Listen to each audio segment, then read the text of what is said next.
Hello दोस्तों, good morning all of you. Today I am going to explain about how blood clot. ठीक है, रक्त का थक्का कैसे बनता है।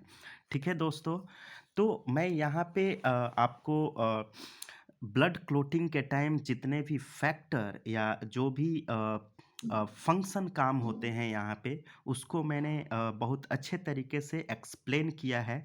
ठीक है, जब इंजरी होती है, ट्रॉमा होता है और जब ब्लीडिंग होता है उस कंडीशन में तो ब्लड क्लॉटिंग होता है। वो ब्लड क्लॉटिंग कैसे होता है उसको मैंने एक्सप्लेन किया है। तो आपको अच्छे तरीके से स्टेप बाय स्टेप मैंने समझाने की कोशिश की है इस वीडियो में। ठीक है? तो मैं एक्सप्लेन कर रहा हूँ। ठीक है? सपोज़ मान लीजिए कि आपको ब्लड अ इंजरी हुई या ट्रॉमा हुआ, ठीक है? तो उस कंडीशन में क्या होगा, जितने भी जहाँ पे चोट लगी है, जहाँ पे इंजरी हुई है, वहाँ के टिश्यू, वहाँ के प्लेटलेट्स जो है क्या हो जाएगा, स्टिमुलेट हो जाएगा, उत्तेजित होकर के बाहर निकलने लगेंगे, ब्लड फ्लो होने लगेगा। ठीक है दोस्तों? और उस कंडीशन में क्या होता है कि हमारे ब्लड में कैल्शियम आयन प्रेज़ेंट होता है, कैल्शियम होता है हमारे ब्लड में, ठीक है? अब ब्लीडिंग हो रहा है, जहाँ पे चोट लगी है वहाँ पे क्या होगा, डैमेज सेल होगा, डैमेज सेल हो जाएगा। चोट लगी है, हमारे बॉडी में सेल है, ठीक है? तो वो क्या हो जाएगा, डैमेज सेल बन जाएगा, ठीक है? तो यहाँ पे क्या है कि डैमेज सेल जो है एक सर्टेन फैक्टर को क्या करता है, रिलीज़ करता है, ठीक है? वो सर्टेन फैक्टर प्रोटीन होता है, ठीक है? प्रोटीन रिलीज़ होता है वहाँ पे, ठीक है? और जो फैक्टर काम में आता है ब्लड क्लॉटिंग के टाइम, वो फैक्टर 3 और फैक्टर 9 होता है, ठीक है? और जब ब्लीडिंग हो रहा है तो हमारे शरीर में आरबीसी, डब्ल्यूबीसी, प्लेटलेट्स, प्लाज़्मा, ठीक है? सारे होते हैं। तो प्लाज़्मा में एक प्रोटीन होता है जिसका नाम होता है फाइब्रिनोजेन, ठीक है? फाइब्रिनोजेन नामक प्रोटीन जो है वो प्लाज़्मा में अ, घुला हुआ रहता है, सोल्यूबल होता है, ठीक है? अब यहाँ पे क्या होता है, जब ये जो फैक्टर बन रहा है, ठीक है? ब्लड क्लॉटिंग के टाइम, ये फैक्टर क्या करता है, एक थ्रोम्बोकाइनेज़ एंजाइम बनाता है।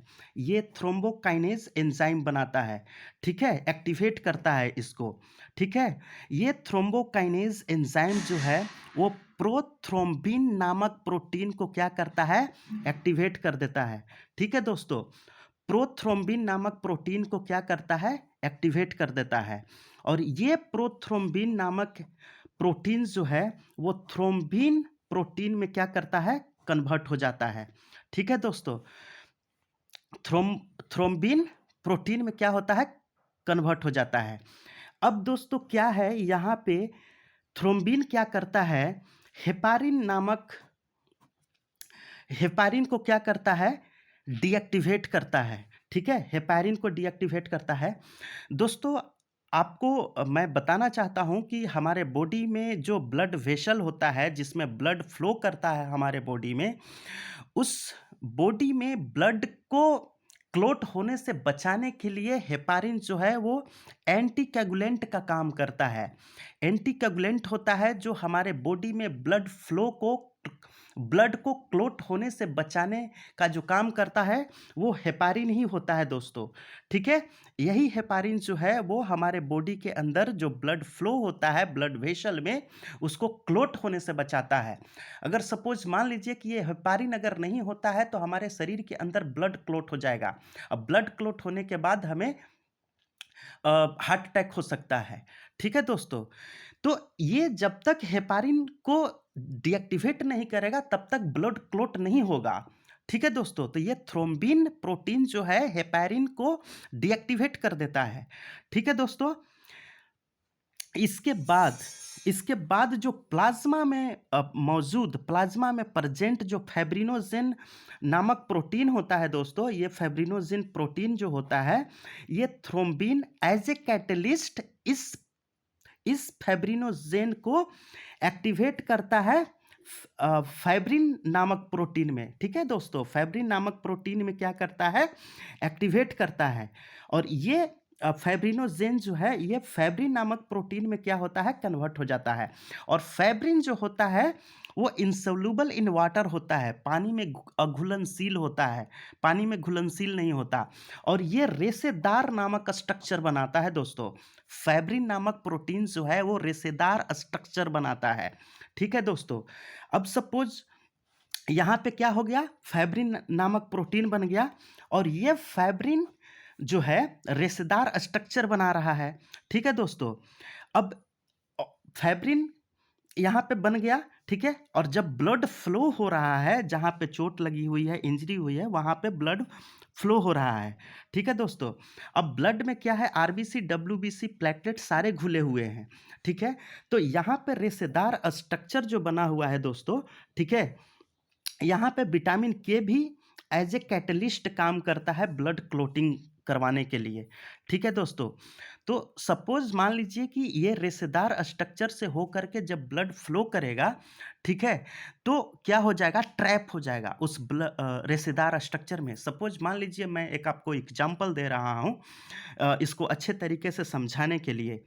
सपोज़ मान लीजिए कि आपने चाय बनाई, ठीक है?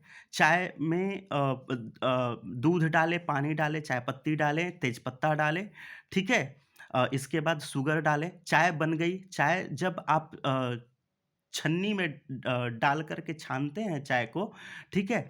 तो स्टार्टिंग में क्या होता है कि चाय का फ्लो ज़्यादा होता है, लेकिन कुछ समय बाद जो चाय पत्ती, तेजपत्ता जो होता है उस छन्नी में जा कर के क्या हो जाता है? ट्रैप हो जाता है, तो चाय का जो फ्लो होता है, वो कम हो जाता है।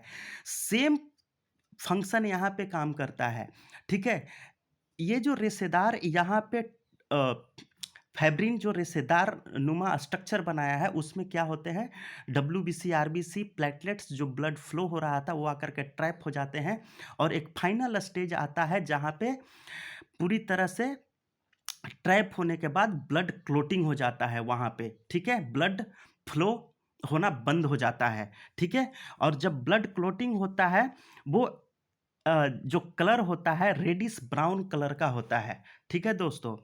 और एक और एग्ज़ाम्पल मैं यहाँ पे देना चाहता हूँ, एक और चीज़ यहाँ पे बताना चाहता हूँ, ठीक है?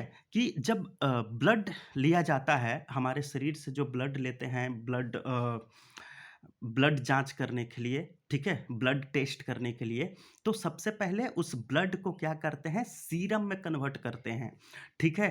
ताकि ब्लड क्लॉटिंग ना हो। जैसे ही आप ब्लड लेते हैं, तो उसको सीरम में कन्वर्ट करते हैं। सीरम क्या होता है? यहाँ पे मैंने आपको अच्छे तरीके से समझाने की कोशिश की है, ठीक है? सीरम जो होता है, वो ब्लड में से आरबीसी, डब्ल्यूबीसी प्लेटलेट्स को निकाल देते हैं तो प्लाज़्मा बचता है, ठीक है दोस्तों? प्लाज़्मा बचता है और उस प्लाज़्मा में से फाइब्रिनोजेन को जब आप माइनस कर देते हैं, ठीक है? जब प्लाज़्मा में से फाइब्रिनोजेन को आप माइनस कर देते हैं, तो सीरम बचता है, ठीक है? और सीरम जो होता है वो ब्लड क्लॉटिंग में पार्टिसिपेट नहीं करता है, ठीक है दोस्तों? दूसरा एक और मैं आपको बताना चाहता हूँ कि जब ब्लड बैंक में ब्लड को रखा जाता है, ठीक है? तो उसको ब्लड क्लॉट होने से बचाने के लिए, ठीक है दोस्तों? सोडियम ऑक्ज़ेलेट एंड कैल्शियम साइट्रेट का उपयोग करते हैं ताकि ब्लड क्लॉट नहीं हो, ठीक है? ब्लड बैंक में जो ब्लड डोनेट करते हैं, ठीक है? उस ब्लड को सुरक्षित रखने के लिए सोडियम ऑक्ज़ेलेट एंड कैल्शियम साइट्रेट का उपयोग करते हैं, ठीक है दोस्तों? अगर ये वीडियो आपको पसंद आया हो, तो आप इसको लाइक करें, शेयर करें। ये बहुत ही इम्पोर्टेंट वीडियो मैंने बनाया है ब्लड क्लॉटिंग से रिलेटेड और इस वीडियो को लाइक करें, शेयर करें। जय हिंद दोस्तों।